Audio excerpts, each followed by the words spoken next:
आखिरी शेर जो आपने कहा, आपने फरमाया करूँ मद है आहले दुबल लज़ा, करूँ मद है आहले दुबल लज़ा, पड़े इस बला में मेरी बला, मैं गदा हूँ अपने करीम का, मेरा दी पारा ना नहीं। आपने फरमाया कि अगर कोई नवाब मेरे सामने आता है, वो कहता है जी मेरी शान में कलाम लिखो, कोई बादशाह आता है वो कहता है जी मेरी तारीफ़ में कलाम लिखो, तो आपने फरमाया कि ये रज़ा का कलम है, ये बिका हुआ कलम नहीं है, ये एक रोटी पर बिकने वाला कलम नहीं है।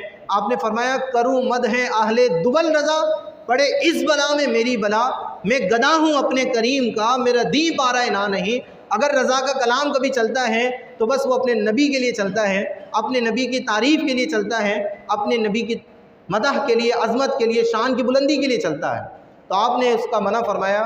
तो वो कहते हैं कि जो नवाब था जिसने ये फरमाइश की थी, जब आपने ये पूरी नज़म उसके जवाब में लिख दी, कहा कि मुझे अफसोस है मैंने बोला ही क्यों, ना बोलता तो ये अच्छा था, कम से कम इज़्ज़त तो रह जाती। तो अल्लाह ताला हमें भी नबी पाक अलैहिस्सलातु वस्सलाम की ऐसी ही मोहब्बत अता फ़रमाए।